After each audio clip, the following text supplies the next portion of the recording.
Conversations. Are we getting a feedback? Excuse us for just a second. We're getting Yes, feedback. I don't know where it's from though. Okay, I'm going to keep on, but we're getting feedback. Welcome to Clergy Conversations. That we do this once a month. The Samuel DeWitt Proctor does. Samuel DeWitt Proctor Conference does this once a month, and what we do is we identify issues and subjects that clergy persons almost never talk about, but probably should. This evening, we're talking about something that's very near and dear to my heart. I'm very curious about it, curious about how y'all do it.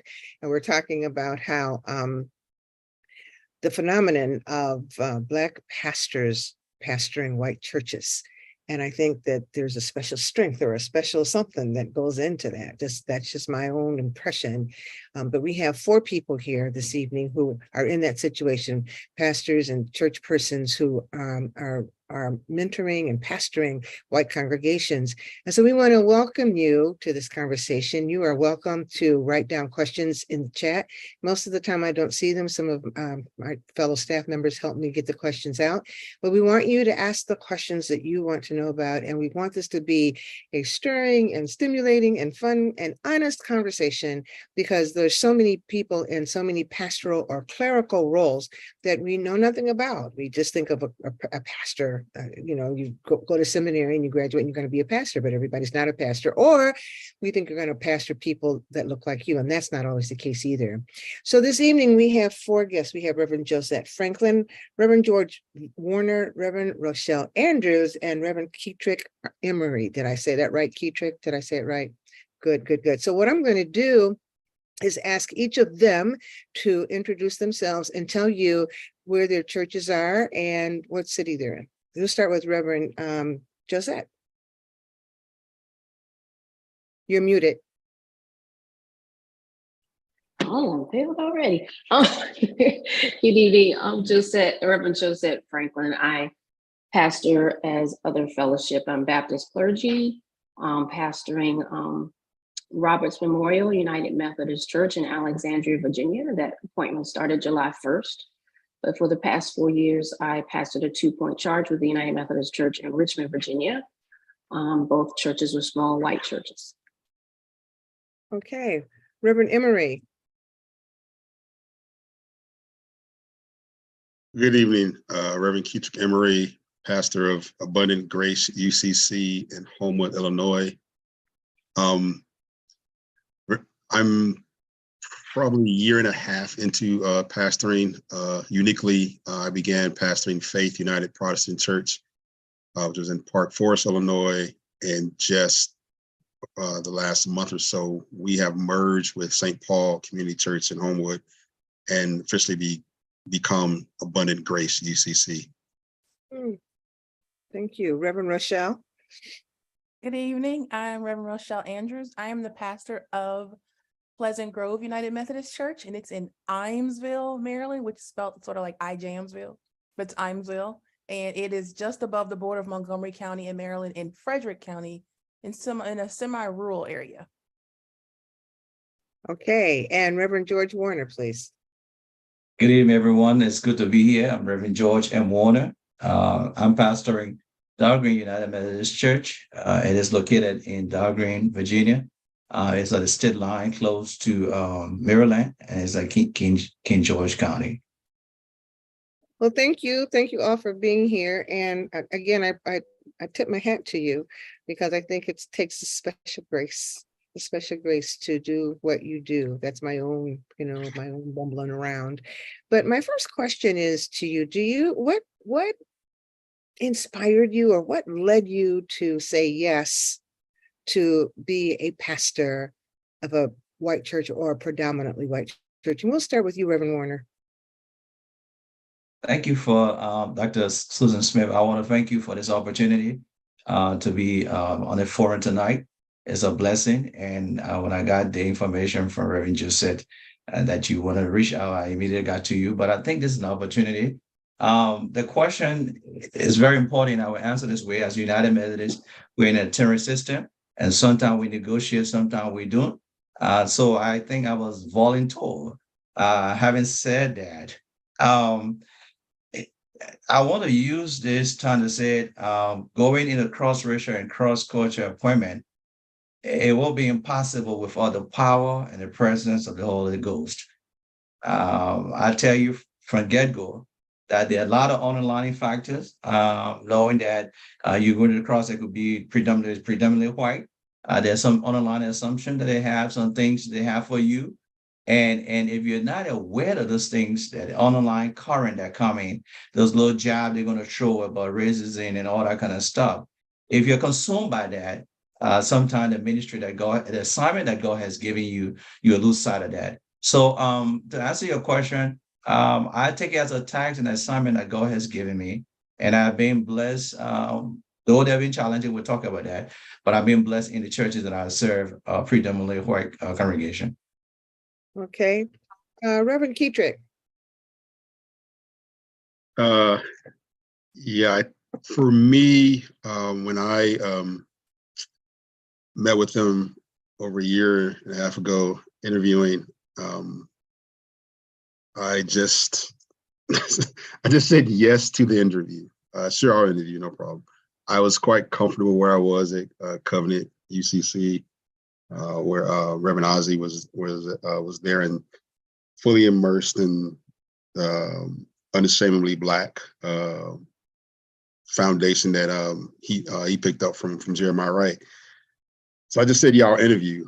But once I began talking with them throughout the interview process, I got kind of excited about what could possibly happen. They were predominantly white congregation in a overwhelmingly Black population.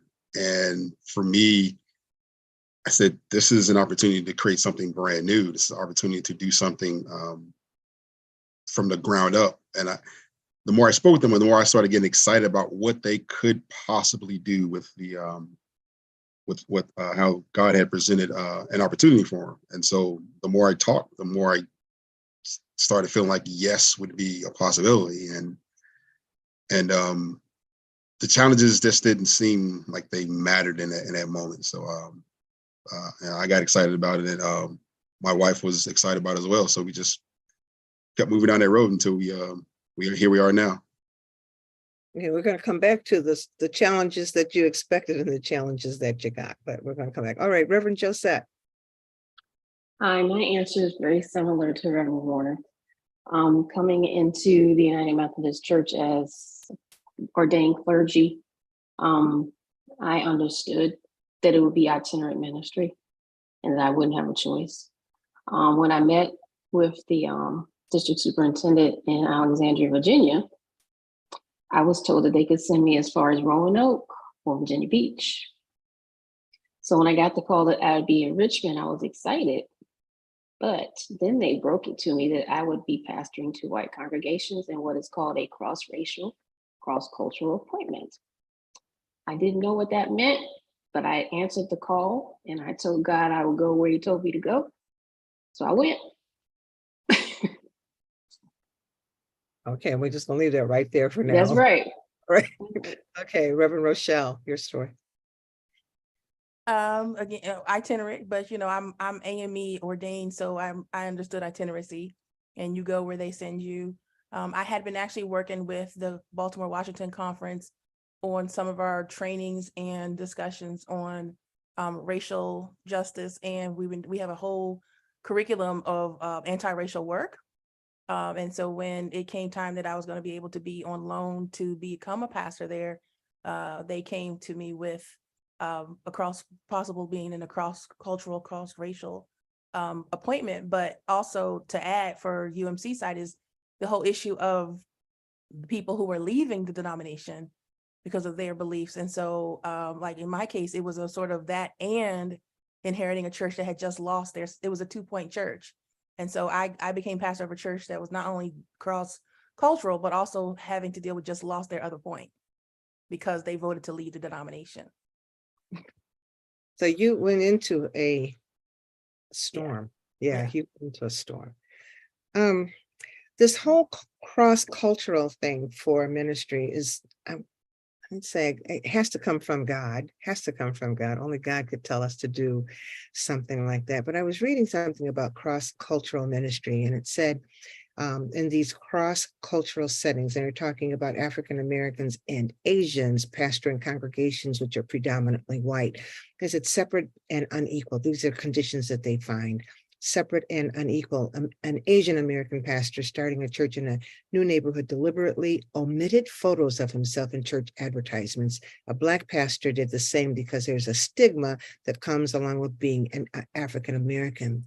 They talked about hoarding resources. White pastors leading multiracial communities reported being given access to support from denominational sources. Civic leaders, philanthropists, and others within their predominantly white networks, but for most leaders of color, access to multiracial church resources felt non-existent. No justice. Nearly all pastors laid claim to being qualified to head multiracial churches based on their desire for diversity and being motivated by past acts of racial injustice. But many pastors, in discussing racism, referred back some 50 years or more to the civil rights movement with the understanding that the institutions they served were more concerned today with diversity than addressing racial inequality. Racial justice, said one person, has gone to the bottom of the list of priorities for many predominantly white denominations. Do any of those things sound familiar to you? Anybody can answer. Have you experienced any of that? Yes, this George Warner. Mhm. So in our conference, I think my sister just covered, but I think you all can allude to that. We have salary this disparity. And if you going to take over, as I said, United Methodist in the terror system, if your white colleague is pastoring a church and he or she is making 80,000 or more, we also have base salary. If your elder is be 50,000 or 40, what that congregation, white congregation, going to do is that they're going to start you with that base salary. Even if you came from another church that had you 60,000 or maybe they will start you with that base salary. And something in our conference called equitable compensation, they will augment that salary just to keep you there. And that happens because you're not white. Why is true that you have the same education qualification, but they're going to drop you down to the base salary as a justification and say, this is what we can afford. But the question is, why this person right here? I know every year they're going to increase the salary, but at least pay the person with the salary come with the start. And that's an experience that we've had. But I just want to share that there are a lot of other situations, but I just want to share that because my other analysts have some things to say. Okay. Anybody else? Have you experienced any of those things, those issues that were listed in that article? Well, I think that's there. But I also want us to I don't want to say push back, but also that happens with the women too. So I experienced it as a woman before I experienced it as a Black preacher. So, then add both of those onto that. But, some of the churches, it depends on, they say, well, they can't afford it. And that's why they're they're dropping down to part-time and quarter-time pastors. They're doing fractional. So some of it literally is they can't afford it. But some of it is they do drop down because they're like, well, you're inexperienced. So my whole thing for me was they were like, you've had experience as executive pastor and you've had experience as an assistant pastor. I served as executive pastor for one of the largest churches in Tennessee. But then they said I wasn't qualified to run a church that was, 100 members. I left, that church in Tennessee has 25,000 members. Oh, wow. Right. So, it becomes of what you just, there are these moving goalposts, as he said. And so it has to be how you decide and what your ultimate goals are, why you're there and what you feel called to do. But, it's hard as a Black person. And then you also add in a woman, they find all kinds of excuses. Yeah. But you How have to did they figure out make you how does it feel? work. How did they make you feel when they told you that you were not qualified? How'd you deal with it? I was upset because I said, I know what I'm trying to do.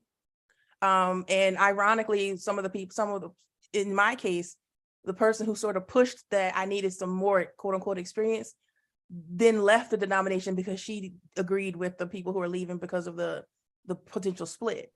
So there was sort of this sowed some discord and then jetted. So I felt really hurt by that, but I'm taking everything as a learning experience. And so this experience here, doing this work now, I'm taking as a learning experience to learn, because there are no people who come behind me, who hopefully can gain and learn from the experiences, and also to be in the system, to change the system and fight the system from within is what we're hoping and working to do. Okay. Reverend Emery, you came from Reverend Ozzy's church, and Reverend Ozzy came from Reverend Jeremiah's church. So you had that whole, liberation theology, all that stuff in you, was in your bones, in your marrow, and then you go to a white church. How did you manage that?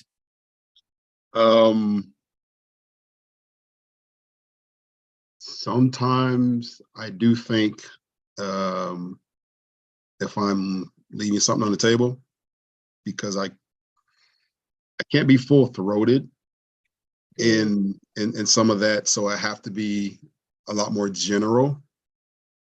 So yeah, it's sometimes I'm in my car thinking, am I not doing what I'm supposed to do all the way? When it comes to liberation theology, when it comes to the oppression that the Black community, I'm going to stick there. I don't want to say Black, right? The Black community suffers in this country. And then when I do, I wonder how it comes across, as if I'm just having a moment. It's just me feeling a certain way. It's just me working through some stuff when I begin to express displeasure with how this country has historically and continues to treat Black people. I kind of think sometimes that they think it's just me, and I'm like, no, I'm telling you what we should be feeling, and not just what I'm feeling. So, but I think it's a work in progress to kind of pull everyone to where I am. I tell our conference minister that they haven't ran into the full 100% social justice cucumber yet. I haven't given them all of that yet, because because of it's a lot of the structural things we've been doing, selling, building, moving, all those kind of things. A lot that's going on, so we haven't had a lot of time to be settled. But that's coming. But I think what I'm encouraged by is I'm hearing them say things like social justice. Okay. I'm hearing some of them say that, and so it's easier to do those things when those are their words and they're thinking about it, and they want to leave some efforts on that. So so that's encouraging. So it's not me pulling folks along or trying to get them to see, but there are moments I say, wow, because I'm surrounded by Reggie Williams, Frank Thomas, all these voices that I've been surrounded by, and sort of here I am. I have my opportunity to. I'm like, I can't do it all the way yet. So sometimes I struggle with it, but right now I'm in a decent space right now. I'm going to get to you, Reverend Josette, in a minute, but I wanted to read something from a man, Reverend Lenny Duncan. He's a Black guy. He says he's a former drug dealer, sex worker, homeless queer teen, and felon. And he is a church pastor in the Evangelical Lutheran Church in America, which has a membership that's 96% white. He has tattoos all over his arms. He wrote a book called Dear Church, a love letter from a Black preacher to the whitest denomination in the U.S. And he says that he was giving a talk one time, and he said that the church has failed in the mission to proclaim, he talks about how his call came from Isaiah 61, to proclaim liberty, good news to the poor, and proclaim freedom for the prisoners and liberation for the oppressed. So he was speaking at a seminary, Lutheran seminary, and he said that the church has failed in that mission of Isaiah 61 and carries with it 1,800 years, and he used an expletive of, oppression and bigotry and all that. So a white woman in the audience was not happy. And she said to him, when you say 1,800 years of Christianity, it wasn't all bad, okay? So she says to him, be cautious when you're talking, because when you go on the offense, it can be and he stopped her. He says, ma'am, did you come here to give me a speech? And she said, no. He said, okay, then you need to be quiet. She says, I'm just saying, my feelings are what my feelings are when you're on the opposite side of the table. And it's harder to work together. Does that conversation resonate with you? We'll go to Josette Reverend Josette, because I hadn't talked to her yet. But does that resonate with you? Does that ring some bells in terms of some experiences that you've had, Reverend Josette? Yeah, my experiences have been that I couldn't do anything with regards to social justice. I couldn't have those conversations behind the pulpit or on the other side at all. My folks were stuck on just being white churches. It was very hard. We may have had one or two people come in and then who were Black in the community, but they never returned, even though I was in the pulpit. So it was hard. I remember during the pandemic, during the height of the situation with George Floyd and the Black Lives Matter situation, our district superintendent, who was white at the time, decided to support the United Methodist Black clergy in the Virginia Conference in our district at that time by having a march. And I had members of my church who sent a letter to the district superintendent saying how offended they were, and they were ashamed of him for having supported Black Lives Matter. And I remember even using the words Black Lives Matter, because I was like, I'm gonna have my angry Black woman Sunday. So I preached a sermon, and I did deal with some of these issues. And this was before the march, and got a letter from the same couple. So I wasn't able to address any of these things. And one of my churches had to close. I had found out several of the folks there who actually didn't return after pandemic because they really didn't want to come anyway because they had a Black pastor. So I wasn't even able to have these conversations because they were just stuck on being white in multi diverse communities. Our churches didn't look anything like our communities at all. It's an interesting phrase, stuck on being white. Anybody talk to me about what that means? That was me. That was what I was thinking the whole time. Stuck on being white. But that's good. Just chew on that for a moment. What does that mean? Reverend Rochelle, what does that mean to you, stuck on being white? Well, we see it in a number of areas. And, I'm in the DMV and DC area, and we have a lot of churches who have either closed or they've changed. And so they have what we call white flight. And we'd have Hispanic population come in. We've had in Montgomery County, a lot of African different African countries have come. And so, I was serving at a church earlier before this one where, the people, the white people were concerned, because at the diversity, and so some left, but those that stayed, it's become a beautiful, I used to tell people I loved potluck Sunday at that church because it looked like the United Nations, and we could learn so much. But there are those who left because they felt like that wasn't quote unquote their church, even though the neighborhood no longer looked like that. And honestly, the pastor who took over was like, if you want to go, go. Because I'm not going to hinder what God's going to do because of you, and what's funny is she said she's the kind of pastor who would check the books, right? And she's like, the main ones yelling and arguing weren't even tithing.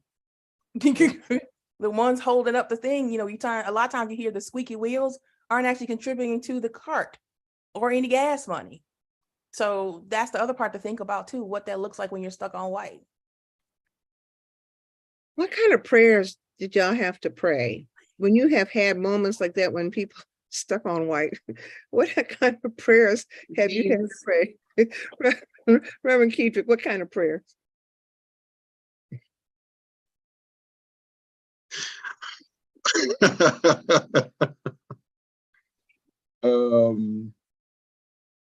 I don't know. I don't know if prayer comes first. I get mad first. Get mad first, okay.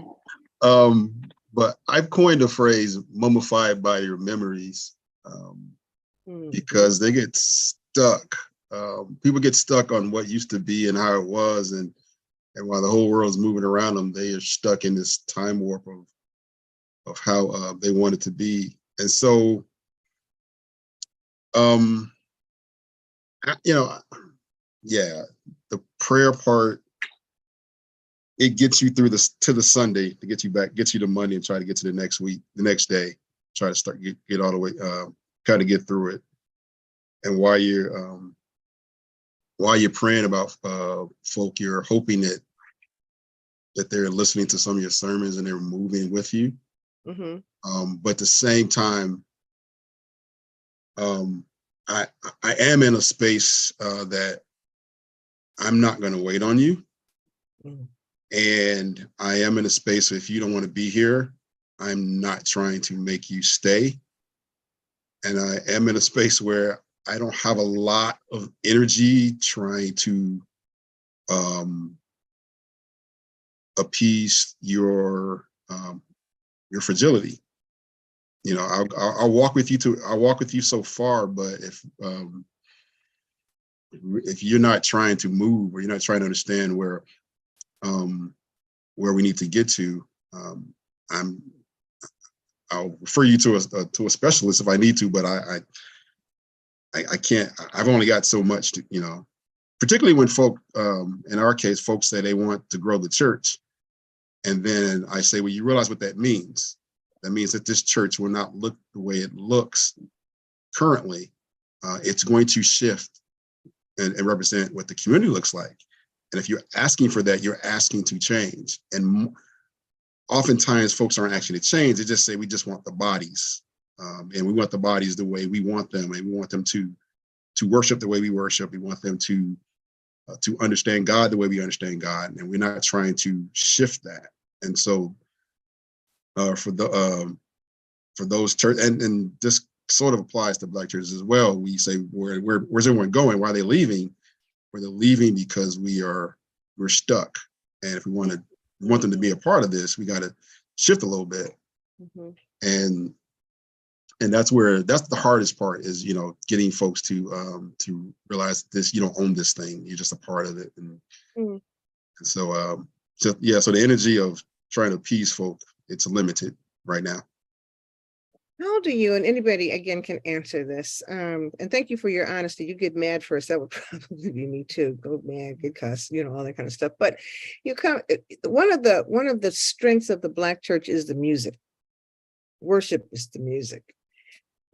How has the music been in the churches where you serve, and how has that affected, positively or not positively, your own spirit? I know on Sundays when the music is good, even if I don't listen to the sermon, but the music, if the music can get into my spirit, I'm okay, right?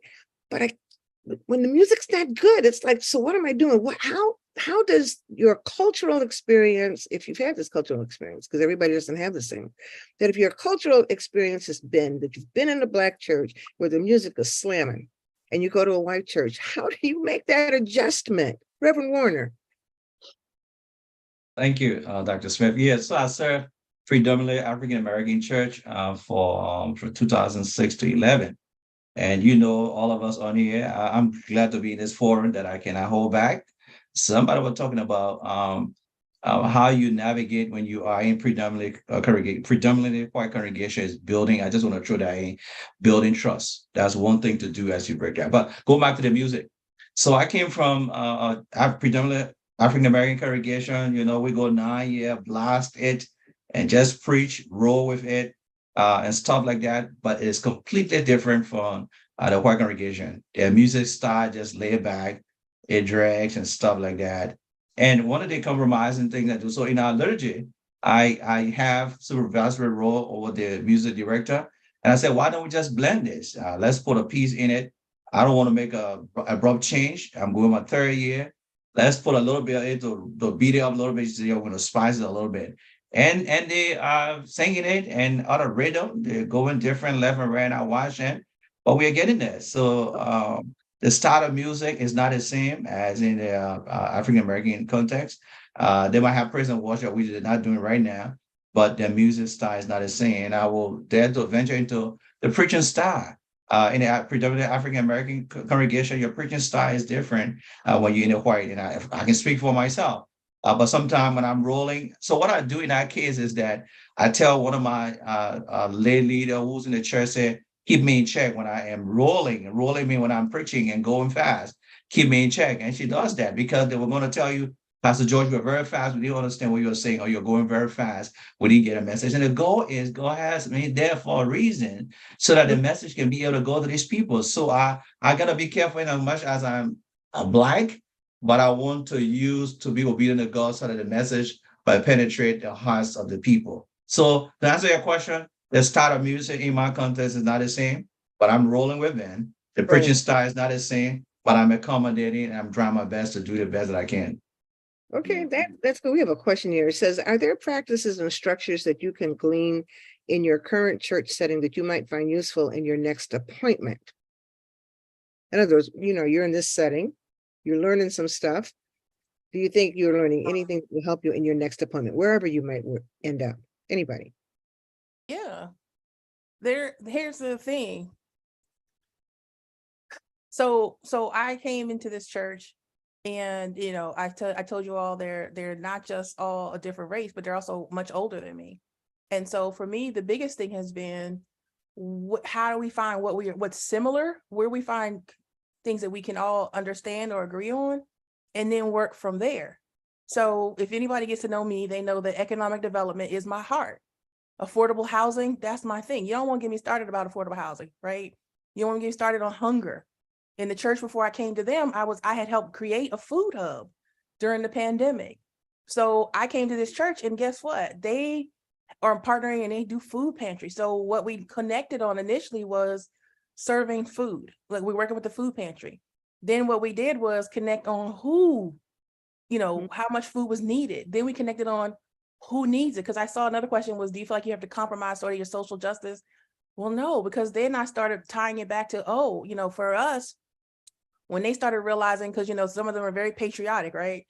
Well, when they realized that a lot of the food pantry people that they serve, over half of the families they serve are people who are on the base who can't afford food for their families, then they started being like, wait, so they started researching more. And so now, to whoever just said it earlier, now they're using the term of social justice. They're like, we got to do with food. We got to, we got a hunger epidemic. We got a this epidemic, and music wise, we do hymns. I love the hymns. I didn't get enough of it growing up, but they also, were like, Reverend Rochelle, we have the Faith We Sing, if you want to use that, which is like the Black hymnal for the UF Methodist, right? So there's this thing of trying, how do we help? But I think these are all things that I would take anywhere I go, because I could go to a church that everybody is Black. And if we don't figure out what are some similarities to then build on from there, if I go in, I was in a Black church and I fight the power, and they told me that I worship temple flipping Jesus. And the Black pastor told me I need to learn to worship baby Jesus more. So, it's not always because it's across cultural that they're not into social justice or whatever. It could be the attitude. But I think starting off with, where are we similar? My father's family is rural. So, sometimes I tell stories about them and then they started to be like, oh, she gets it. My members have goats and chickens. Some of them have never left Frederick County. And so finding those similarities, and then it's like, oh, and then now we're starting to talk about, after a year, now we're starting to hear the trauma they felt about the other church leaving and about disaffiliation, because now there's a sense of trust they have in me, even though I don't look like them, that we can get to more deeper topics and deal with. This is for anybody. I wrote a book, and other people have said that, in terms of white people, Black people, the conception of Jesus is different. I have said there's two Jesuses, there's two gods, because the God of white nationalists or people, that's not the God I learned about in Sunday school. Have you found that there is or has been a different conception and perception of God and Jesus in your church? And has your being there helped kind of erase some of the difference that maybe you saw at the very beginning? Reverend Keetrick. Hard for me to say. Probably so, but what I have learned is they won't tell me. They'll be very quiet about things unless it stings. or, or unless they feel offended about something, then they may, they may bring it up. But it's for several, and I know there are differences, but since they aren't saying it and they aren't vocalizing it, I give them my conception of God. Okay. I said, this is who God is. And so I this is how I view God. And so this is where I am. And the hope is that the more I say it, the more those that view God differently will open up to it and start, expanding their viewpoint, because they are a very, this is something I learned. One of the members told me that, when we were growing up in church, we didn't clap, we didn't do anything, we just sat there and listened. And so, and for you to invite us to express ourselves is different. And so learning to preach to a very quiet congregation is interesting, but it allows me to just put my viewpoints out there and explore my Christology in front of them, and then have them receive it. And then those that want to have conversations about it, they hopefully they will at some point if they view it differently or have questions. Reverend Josette, have you found that there's a different perception of God, and how have you dealt with it? I don't think I didn't do the best job. The first time, I'll be honest. First pastoral appointment, and then I'm like, oh no. So I walked into one of the smaller of the two churches, and white Jesus was over the entry of the sanctuary. And my youngest, who at the time was 14, 15, Mom, what is a white Jesus? I said, Madison, shh. Because the district superintendent had brought us there to give us a tour. I said, man, I said, girl, we didn't. I said, Liddy, didn't you just have the conversation with your sister in the car about this? Because anyway, so the white Jesus thing was a problem immediately. Went in my bathroom, the Barbie doll dispenser thingy, the white Barbie doll. Anyway, I called my Christian education director. She said, well, so what did you see when you walked in? My Christian education director is white. She's actually on staff at DeWitt Proctor School of Theology at the time. She said, so what'd you find? I said, girl, you didn't tell me. I needed you to see, because I needed you to know why I'm about to ask you what I'm going to ask you. She said, do you want me to do the workshop and do the work that I usually do for the United Methodist Church? Basically does the racial work and dealing with white congregations. She is white. So she does that work. And I said, you know what? Yeah, go ahead and do it. Because I said, I'm not doing it. I'm just not going to have these conversations. So she did have those conversations. And the white people in the congregation told the white lady that she was calling them racist. Because she walked them around and said, y'all see all these images? What do you think? What do you think about these images? They had white images everywhere. There was of course, you all know, the Lord's, the Last Supper, and the traditional white version of that, who was staring at me while I'm trying to preach, the big giant one. So it didn't go well, because then at the other church, there were some images in the United Methodist Church adorning the altar. The communion table is a huge thing. There's like a whole ministry that does that. And so I had to deal with my altar folks and be like, you know what? I don't want to see any more white images of Jesus on the table. That's not inclusive.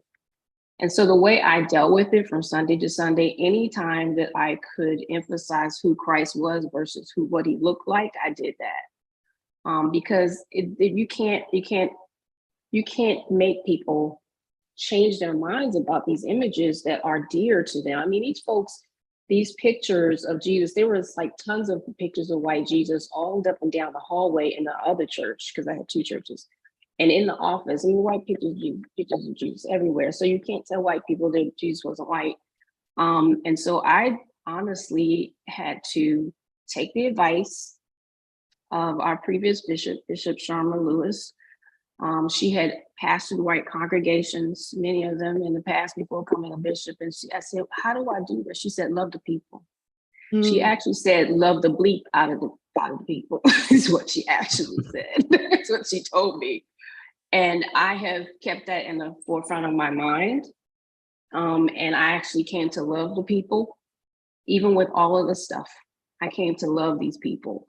And even what Michelle was saying and what Reverend George was saying, I mean, I found the commonalities, and I learned what was important to them, and find those areas where we could agree on and concentrate on loving our neighbor, because that was huge for me. Every opportunity I could raise that, I raised it. And I stayed on top of them about not putting those white images on the community table. I'm like, I'm in control of what's happening in the sanctuary. So that's how I had to deal with it, because I realized that pressing the issue and trying to do the same kind of work that I had tried to do at the other church, at the larger of the two churches, I knew it wasn't going to work. It was going to alienate folks, and I hadn't been there long enough. Pandemic didn't allow me to get to know these people face to face, and we had people dying in the beginning. They were already angry at me, so I needed to find ways to love the people, despite the fact that those things were a problem for me and for both of my girls and anybody else who walked in the building who wasn't white. It's just something you have to reconcile and decide what's more important. So in this political climate, when the rancid racism is just coming up and spilling over, and people who might have in the past felt like they needed to keep their racist feelings, kind of sublimated, now they feel bold and they just kind of say it. Are you running into that type of release of rancid racism in your congregations? Are you seeing it? Are you feeling it? Are you sensing it, Reverend William? So I want to go back to that Black Jesus and white Jesus issue. In one of my liturgical, so Methodist, we had liturgical calendar, and we do call to worship. So one season we had this whole call to worship that had to do with Jesus, the whole idea of the Black Jesus and stuff like that. And so my worship leader led a service and went through the call to worship, and I preached. Behold, one of my members was so angry about that, and he called me immediately after the service. I need to talk to you. I said, can we talk on Monday? He came to my office all angry. I could tell his emotions, stuff like that. Very good guy, but he got angry. And I said, what's going on? Are you telling me that Jesus is Black because your call to worship, your worship leader led that? And I was just so angry. I need some explanation. What is it? And mind you, I am the first Black pastor all through the church, being here almost 100 or more years. They've had white male pastor. There hasn't been any female white pastor or Black. I'm the first Black pastor. So he came in the office enraged. And I said, calm down, have a seat. Let's talk about that. I like, is it an issue of Jesus being Black or white, or what is it? And he sat and he could not answer that question. But what got his radar going was he thought that I was trying to accuse him of being racist. And that was not the point. They were missing the point. I've been there 2 years. What helps that conversation to evolve? And we're very good friends. As a matter of fact, he's the chair of our mission team right now. I was able to explain to him that if we're going to fight over Black Jesus and white Jesus, we're missing this community that we're in and what it is. We need more teaching. And I dive into it, the historical back of this whole Jesus story, where he was born and stuff like that. He got the answer.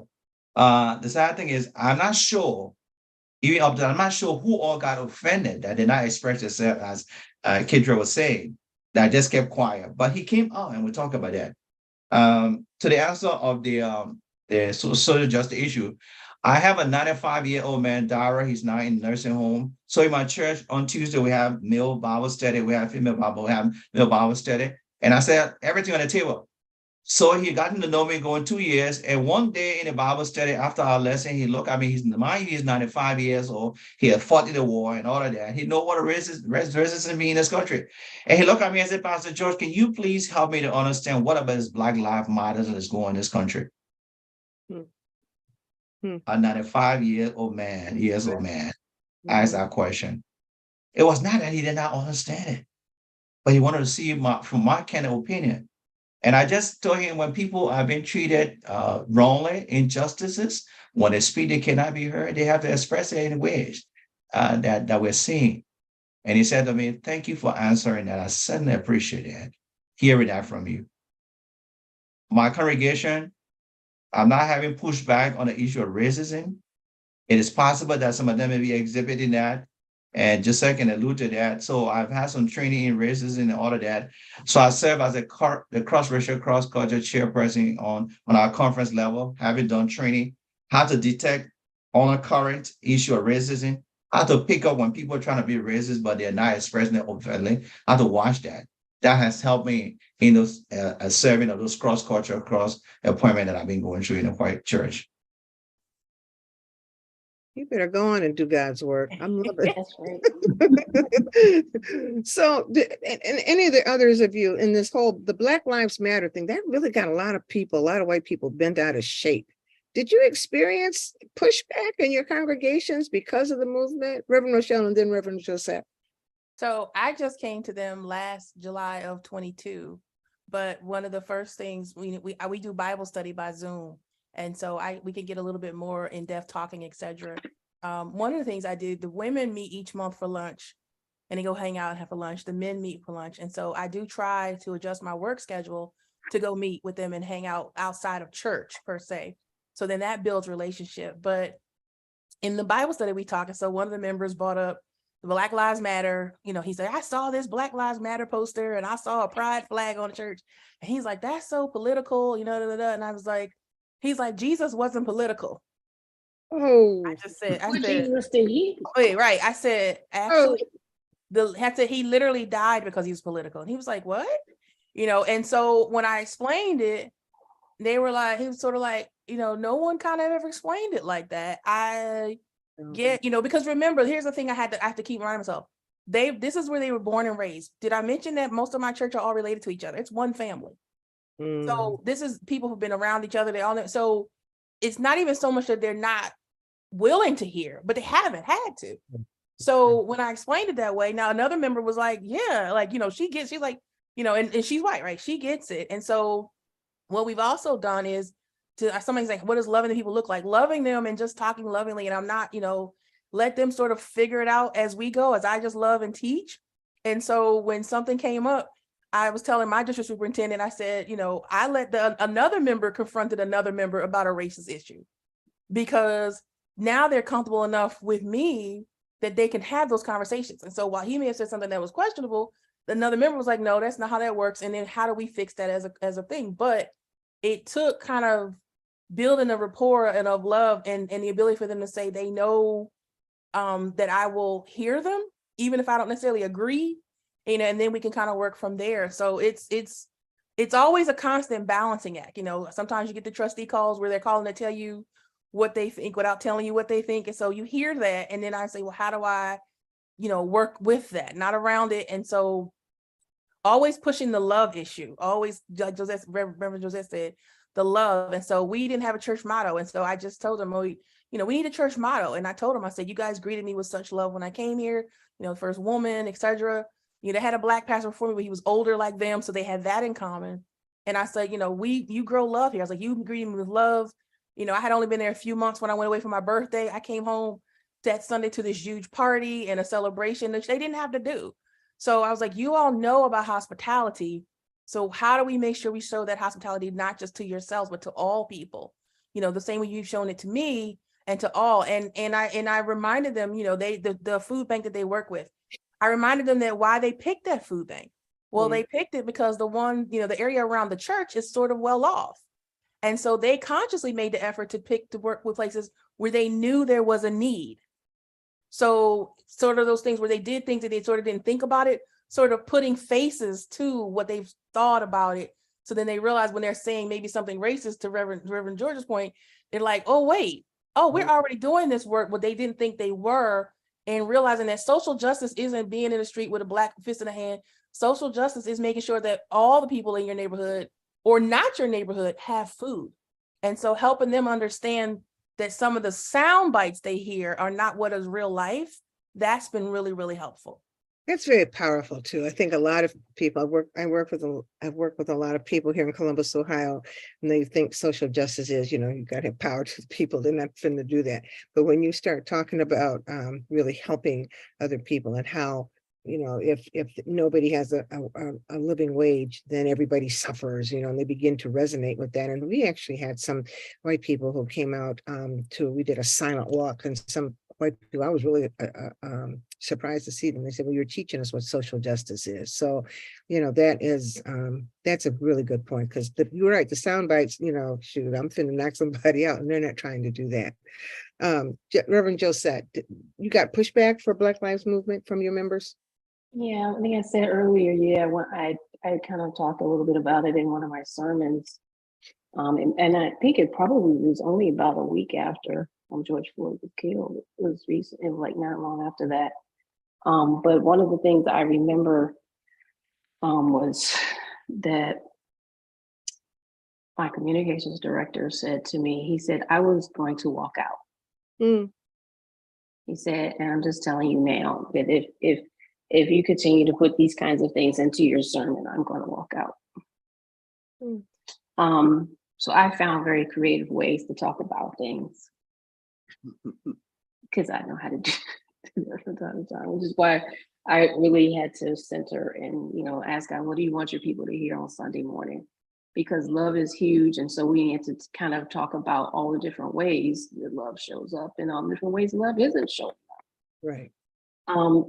He got used to me in my ways. He never walked out. He never walked out the entire time I was there, 4 years I was there.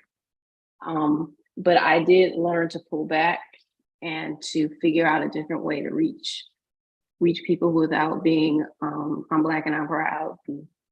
I really wanted to do that. And then I had at the other church, like, I'm so tired of hearing like Black man friend, everybody's lives matter. I said, your house ain't burning down. and walked away. Because I mean, there are times I could not catch myself, and I would. One instance, we won't do that again. We won't do that again. Yeah, because it can be really, really difficult in a setting where everybody is like, you have no camaraderie with anyone who is your color. And I was also their first African-American pastor, not their first female pastor, but their first African-American pastor. So they were trying to figure that out. I mean, I even had SPPRC chair at the other church say, you all don't even know what it means to be Black. So how you all have no idea what she must be experiencing, what she's dealing with.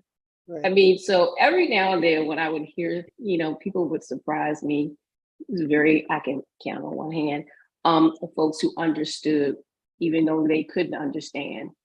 They were still very, very much aware that I had walked into a very difficult situation culturally. But that was kind of what happened. Have any of your white members shared with you, or have you been able to glean from them why they are so offended by the R word? That's the R word is the biggest cuss word for white people going. If you call them the R word, then they're ready to fight. Have any of your members ever shared with you why that is so offensive to them? And at the same time, they're racist, but I'm just saying. Anybody ever shared that with you? Nobody brave enough to do that. It's just very always astounding. And this whole love thing, I think Dr. Gail Frazier said, what does love look like? And you're talking about what it looks like. Reverend Rochelle, you're talking about Reverend Warner. It's like you have to come out of yourself. And I say to people all the time, Christianity is hard, man. It's some hard stuff. A lot of times, a lot of people ignore the Gospels because what Jesus says to do is just really, really difficult. And it's hard to love somebody you can't stand. How about that? So I remember when Hurricane Katrina happened, I organized a caravan of people. We got an 18-wheeler truck, and we filled that truck with supplies for the people down in that area.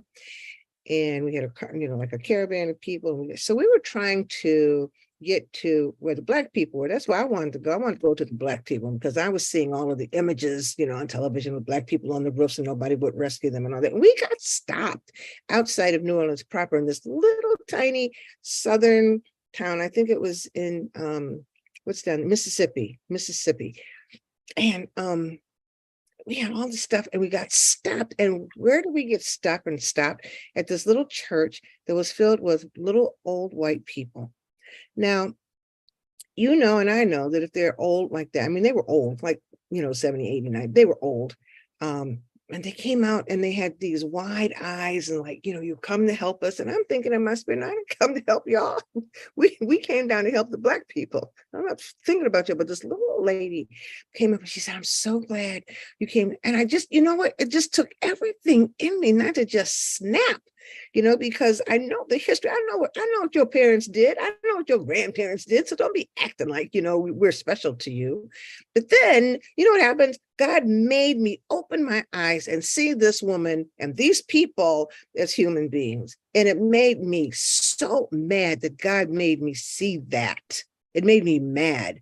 We had to open up that daggone truck and we had to start taking supplies out of that truck to give to these little racist people. I knew they were racist people. In this little thing, we gave them tons and tons of stuff. And finally I said, okay, that's enough. We're done. I was telling God, are you done? Are you done? And so we were done. And so I asked everybody to come into their fellowship hall. Let's join hands and let's pray. And, I'm only doing this because I think God wants us. I think God wants us to come out of ourselves sometimes. Oh my goodness. So we were in this circle and we prayed. And then when we were done, that same little old lady came up to me, great big crocodile tears running down her face, and gave me the biggest hug. And she hugged me, and I didn't want her to hug me. And she hugged me and she said, thank you, thank you, thank you, thank you, thank you. And it was like God said, look at her eyes. Just look at her eyes. So that to that question, what does love look like? It looks like what you don't want to do. Amen. It makes you, really, when you think about it, even when you talk about loving somebody, we get caught, I think, in loving what we want somebody to be, as opposed to loving what they are or who they are, right? And God makes us say, you say you follow me, open your eyes and see people as I see them. Can anybody relate? Reverend Rochelle, I think what you were saying, that's what you made me think of my experience. Does that resonate with you? It does, because for me, it's not even just the cross-cultural part. Just the cross-racial, it's the cultural. I was raised in the city. I was raised 20 minutes from New York City. And I currently, if I stand in front of my church, I am staring at cornfields. And so that's they're, like I said, my members have goats, and one of my members, she brings extra eggs because she's got chickens and she got ducks. And so it's a whole different culture. But I also can pull on, I've been in spaces where I've learned of those things. And so, it was today, Tuesday, it's Sunday, today's Monday. In yesterday's sermon, I made the comment, I was talking about the weeds and the tares. And I told him that when I was young, my father started a garden, and I was like, I guess he thought he was Charles Ingalls, and me and my sister was Laura and Mary, right? And so they get that. But then one of them told me after the thing, they understood that we could all be weeds and why we need to be important. And they saw the lesson of it, because what I did was related back to something that they could relate to. And so I think that's the thing. That's what, for me, not just love. I always told them, I started off when I came last year saying love is a verb.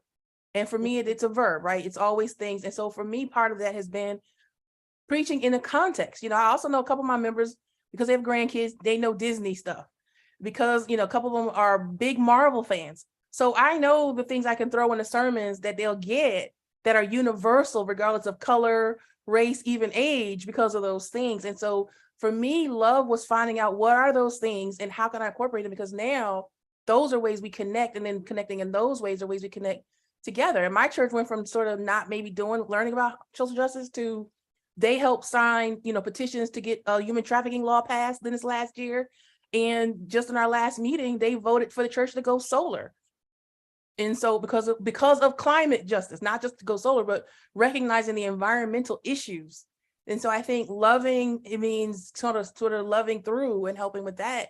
And then you start to see, we're not using the social justice language, but we are, as you hear, living the social justice life because of love and just kind of hearing each other. This is so powerful, this conversation. There's a question that says, how do I help develop cultural competency in a predominantly white church? I am in the UMC, and I am the first Black BIPOC pastor in the church's history.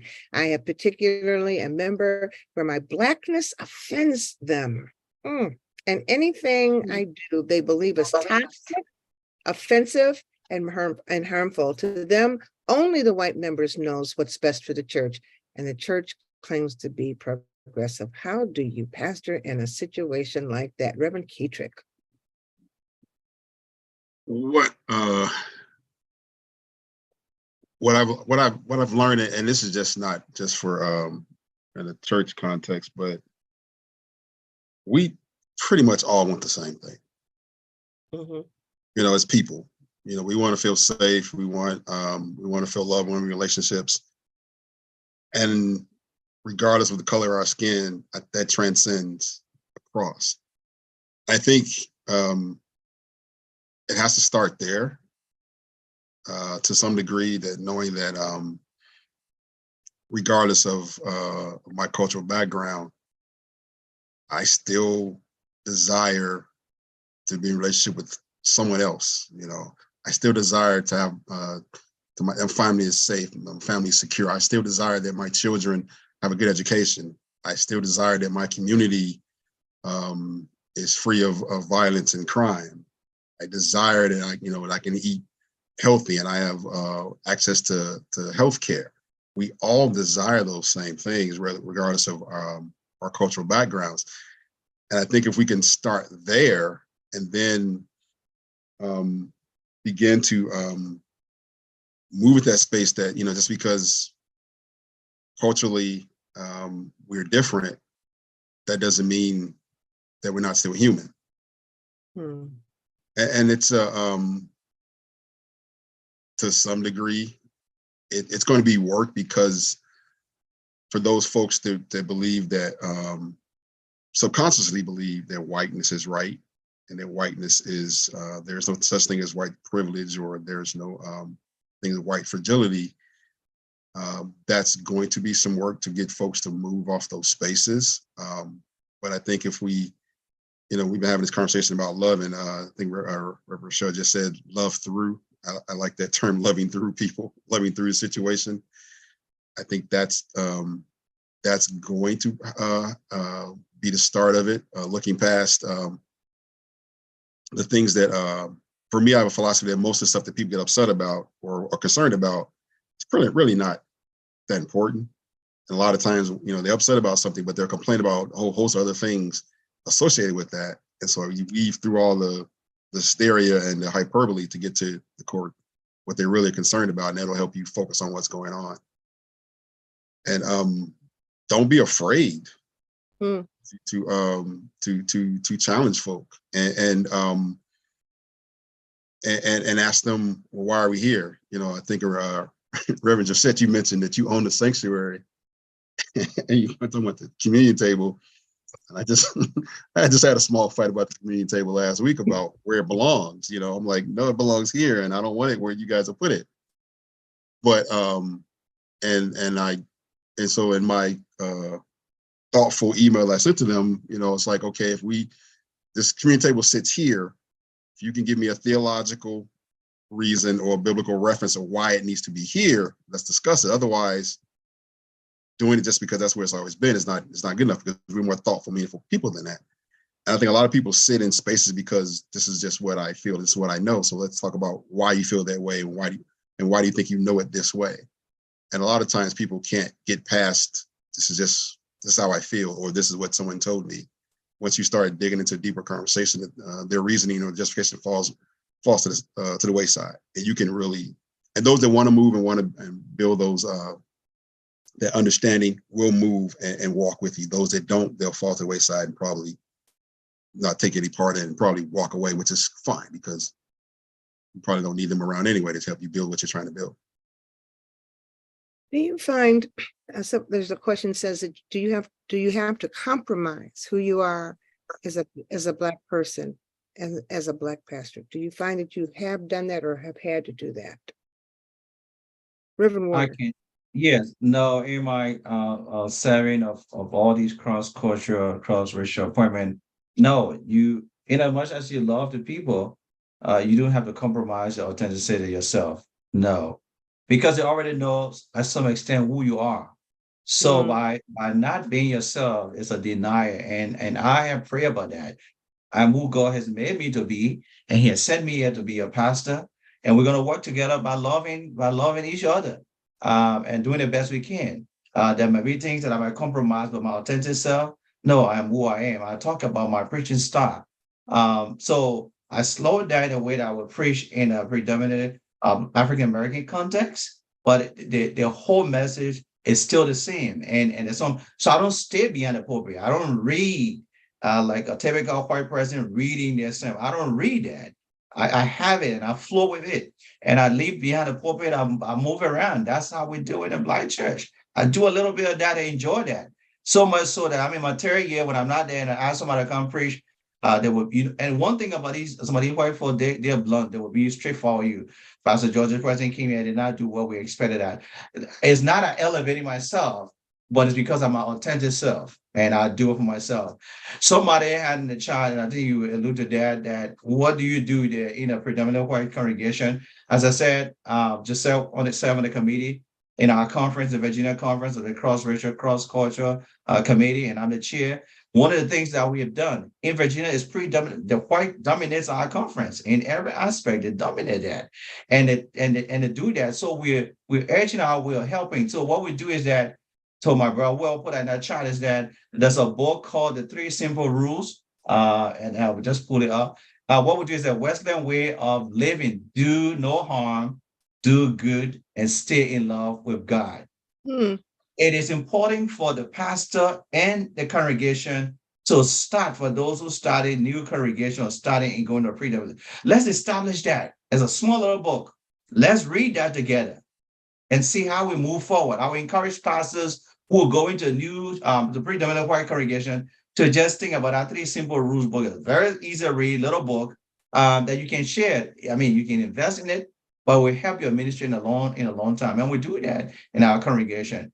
So I just want to throw that in. You're talking about love. Let me just say, one church I'm pastoring, all these Methodists can attest to that. They have great, so not a church I'm pastoring right now, but they have this great, the cemetery, they're attached to it, their mom buried there, their dad buried there, and they have a space that they will be buried.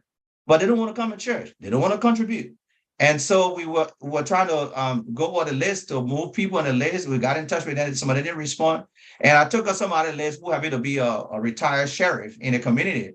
He heard that his name was removed and he had a space by his dad and his mom in the graveyard.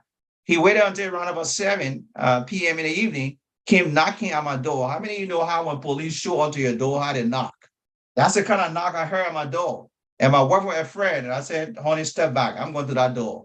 I got to the door. He said, Pastor George, can I come in? I said, no. Let's step outside. We're going to talk out there. You're not coming in. Let's step outside and talk. Because he came with a kind of angry tune and stuff like that. With a guy in the parking lot, he went on how he was born in this church, and he went on, and you cannot take my space. If you take you don't take my space, meaning you are going to shoot a man to be in the space, or I don't get it. And he went on, and I listened to him, and I said, brother, I love you with the love of God. You know that. Yeah, Pastor George, you wanted to fear a pastor, but I'm just taking that back. I will not tolerate that. Long story short, we were able to resolve that tension. And I explained to him, to be part of the church is not just to have your name on a roster and have a grave spot when you die so you can be buried. That's how I came close to a confrontation in a white congregation, but God was able to help me with my experience over the year to neutralize that and stuff like that. I just want to throw that in. You guys are awesome. I mean, go ahead, Rochelle. Go ahead. I was going to also say, I went to Vanderbilt in the 90s, as I said, and I was at the business school, and I had a lot of white boys who were very angry. Why are you here? You don't belong here. And so it's not wholly different from what we see in some of these when you come into the churches. And I found that a lot of with most of them, there were insecurities that they had, because if for them it was, it was they thought they were so amazing, and then, well, what does it look like if this Black girl is here with us? I was younger than a lot of them, so then they're like, "Here's a young Black girl is here with us." And so sometimes I found that in some of these places where we go, and this isn't necessarily at the church where I came, but in other ones where it has been a sense of insecurity that you're this, Black person, because it takes away from what they are feeling, because remember, all of us to be in a position, we had to go to school. So that means we all have at least a master's degree, and so you start to see that sometimes these insecurities, and that's where it comes into having to have to show that love of God, and find that part. And then, so how do we resolve it, and not taking away from me who I am, who my Blackness is, or anything like that, but how do I show it in a way that is the true love and woman of God that I am, and that, I am, and not dim my shine. That's been very important for me too, to not, because you may be insecure, but I'm not gonna tone down or take it down because that, figure that part out. But that's what I've seen, also felt, this sense of insecurity with and that's why they cling to whiteness so much, because that's some places, that's all they got. All they've got, right? Yeah. Do you think, or does there exist, maybe it already exists, but do you think there ought to be support groups for Black clergy leading white congregations? Yes. I'm blessed because my Yes. conference has one. What good would it do? What would be the value of it? Oh gosh, somewhere to bounce off the stuff that you can't say out loud at church, and having that support. I mean, that's, for me, one of the reasons I went ahead and accepted the invitation to be on cross-racial, cross-cultural committee for our conference. Is because I didn't get that when I first walked in the door.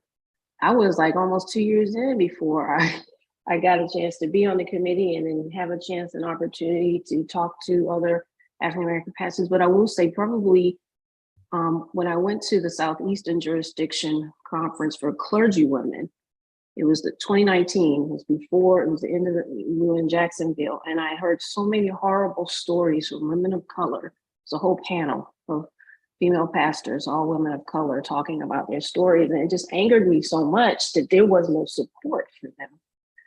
And so that's why I was so grateful that Bishop Lewis got our cross-racial, cross-cultural committee or team, back up and running, because it's so needed. And I found that it's not just for African-American pastors, but for Korean pastors and for Latino pastors. They're having the exact same problems. The women that I listened to were from all of those races.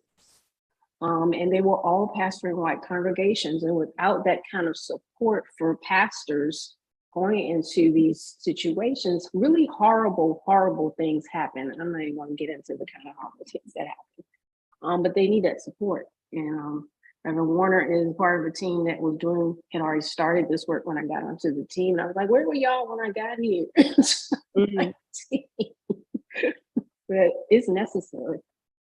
I would think that even, to have the conversations, number one, but even to be able to, if you're a Black preacher, and I'm looking at Reverend Keetrick and hearing what you said, you have to kind of pull back, you can't go all full out. And that has to step up your spirit or something, doesn't it? It's almost like don't you need something to release the valve so you have the energy even to do what you need to do in order to be a pastor of a white church? I had to bring my own energy. I realized that the very first sermon, I was like, oh my goodness, I got to generate the energy around here, because they are used to just singing the quiet hymns and being quiet. So I don't, I do have to dial it back somewhat in the pulpit, because I can get loud. And one thing I didn't know about older people is that they have hearing aids, and it hurts their ears if you're too loud. But that's, you're getting all of me. And so, and they'll say we appreciate it because you're excited and we like you excited, but you're too loud. And so, and then there are times I'm thankful I do have a African-American woman that's our minister of music. And sometimes I have to tell her before she submits the music, I need to feel the ancestors this weekend. I need to feel my ancestors. So let's dial back on some of the European hymns. And so she'll make sure that, because there are times I need, sometimes you need that before you're about to preach. And so I've gotten to a groove now. So and similar to Reverend George, I don't stand behind the pulpit. I move around. Sometimes I come down out of the pulpit and just do what I need to do, and just try to be mindful of my volume, but just go, because And I'm not going to get a call and response. I know if I started hooping, it wouldn't fit. I know even my musician, sometimes he'll try to get up underneath me, but then sometimes it's not going to carry through. So we just end this how we end it. But opportunity to get to preach at other Black churches, then you just, all right, I'm home. I can preach a little longer and I can just let it go. Okay. Another question in the chat. Have you or do you feel comfortable inviting your extended family or friends to your church? And do you think that they would be welcomed by your congregation? Anybody? I will answer that. I do. My biggest thing is just because it's far from where a lot of my friends and family are. But early into my tenure, I got you asked me to do the article. Dr. Susan, remember, with the young lady with the magazine for Duke, and they sent the photographer to come take pictures of me at church, and it was a young girl, I believe, I think she was queer, and she came because she said it, and so she came, and they were like, and I said to them, I was like, hey, they came to take these pictures. I didn't even give a whole lot of detail, and they were like, oh, and they greeted her at the door. And they showed her, we have 2 bathrooms. There's one upstairs, one, and they made sure she knew where the bathrooms were. And, they were like, wherever you want to be to take the pictures. And they were just, she said to me, she was like, they were so kind. Like, I would, if I lived here, I would definitely come back and visit. She said, I felt like I was visiting my grandparents' house. She said, you have like that hug. And it was right after we had done we have a big thing where we sell apple butter as a fundraiser, and they make it homemade apple butter. So they made sure she left with a jar of apple butter. And so it was definitely this thing where they didn't know her, but she felt really, really welcome. And we've had people who come in off the street or saw they drove by, because there were a lot of new houses being built, and they felt welcome. It's just a matter of whether, they want to actually come to church, in the building. But we've been getting pushed, to maybe do something online or stuff more because of that. But I have gotten from a number of people, they felt like they were coming to visit their grandparents, and they loved that feeling. So what would you take from this, and we're coming down to the end here, but from all of your experiences, and you'll get another appointment, another assignment, what would you take from where you are now and what you've learned to your next assignment? Reverend Keetrick. What would I take from this space?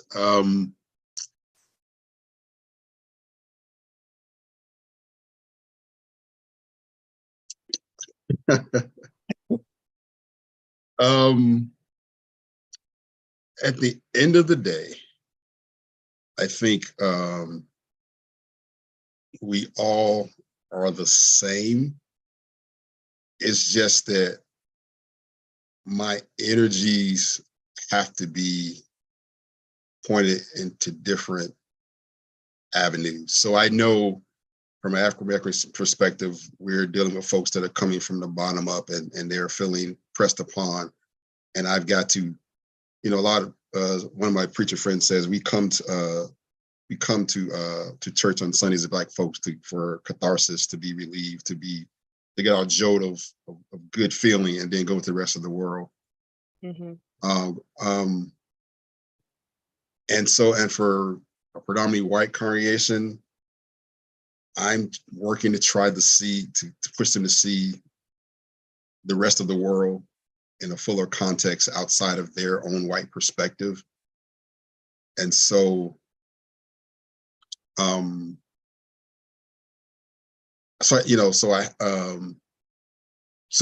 I think I would take that, let's say if I left and went to a predominantly Black church, that, this isn't our total worldview. We don't have to view the world in this lens of everyone is pressing upon us, that there is a different way of living and different view out there. And we have to live, be mindful. The church is not just for us to come to feel good and then go back home. So I think that's where I kind of would take from what I am now. Anybody else want to answer that? What would you take from where you are now to next assignment? I would So, go ahead, Michelle. I would say, not just the love part, but especially in the Black church, we tend to think, of success of being like how big your church is, or if it's growing, or if it's it's headed to meganess. And that's not always the case. Your church may never get beyond being a small church, and that's okay, right? Every church is not going to be the Potter's house, Right. and I say that as someone who's been at Potter's house type churches. And one of the things I really learned with my church that has really helped me grow is saying, well, what do we have? And what can we do with what we have? What are the things we can do? So I told you they're older, right? But guess what? Those people know how to make homemade chocolates that will rival Ghirardelli. And they do every year have a bazaar where they sell those homemade chocolates, and they use that money to pay for how we support the food pantry, how we support the prison ministry, how we support school supplies, how we support so they're not saying, oh, we're old and we can't do this and we can't do that. They say, what can we do? And then how do we do that? And that's something that I had been so much in a what we can't do because we're not big enough, that I really learned how to take what we can, learn how to do what we can do, and what skills we have in house, and how to use those to better our community, our church and our communities. It's excellent. Reverend Josette, what would you take? You're muted. In pastoring white churches in the last 4 years, I learned that church people are church people, regardless of their color. Mm, And now that I am in an African American congregation, see the oldest United Methodist African American congregation in the Virginia Conference, I bring with me the ability to help them to understand that white people deserve love too. okay. We are in a space where we're doing reconciliation work with Washington Street United Methodist Church, which is 2 blocks down the street. Both churches come out of Trinity United Methodist Church. There's history, really bad history. And so I don't think it's a coincidence that God has sent me to this place.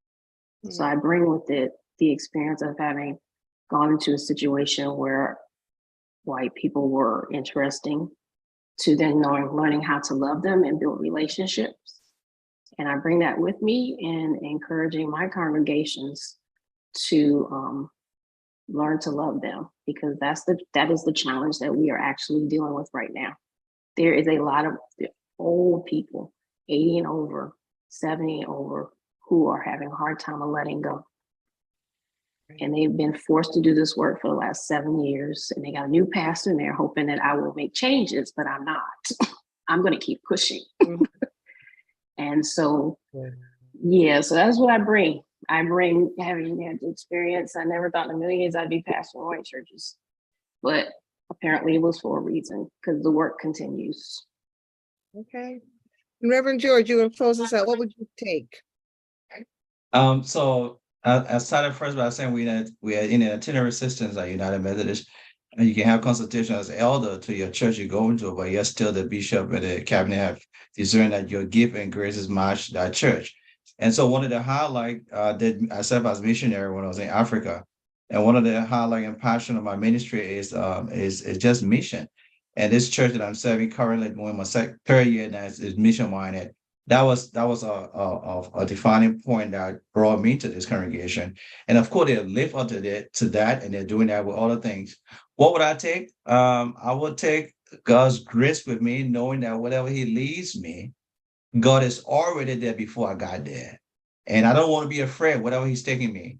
That has been my prayer every time I move to another church, that God has a reason you're giving me this assignment. And I'm going to trust you to do what you know how to do best. So what would I take? The love of God. That's all I can give. And when my time is over, I knock the dust off my feet and I'm gone. Okay, listen, this has been such a wonderful conversation. Dr. Gail Frazier wrote a comment, and I want to share it with you before we close out. She said, you have to have special grace to do this. The Lord must give us the anointing to do this work. We each must know where we fit within the body. Thank you, she says, for your ministry. Much love. And I would just ditto what she said. Thank you for your work. for what you do. It seems like, every time we have one of these conversations, it seems like it's like, session one of about 10 we ought to have, because there's so many things to talk about. But I want to thank you for coming and participating. It's been great to listen to you. I think you've helped a lot of people understand some things that they didn't understand. And I want to thank all of the people who tuned in to listen. Your comments and your questions are important, and that's why we have these conversations. So we encourage you to support the work of the Samuel DeWitt Proctor Conference. You can invest in our work so that we can invest in you. So we ask you, if you want to invest in our work, and we pray that you do so on our website, stpconference.info, and we have a Giveify on that site as well. But invest in the work, because in this world, in this capitalistic world, you need money to do stuff. So we need the funds. But what we mostly need to do is to do this important work, and to reach out to African American clergy and workers in the church, not necessarily clergy, lay persons who are trying to do the work of God. And if ever we needed the work of God to be done, it is now, because it's crazy. Is fulfilling a specific ministry for such a time as this. And I love you for what you are doing. So thank you to listen. Join us in another month for our next clergy conversation. You guys take really good care. Take care. Bye-bye.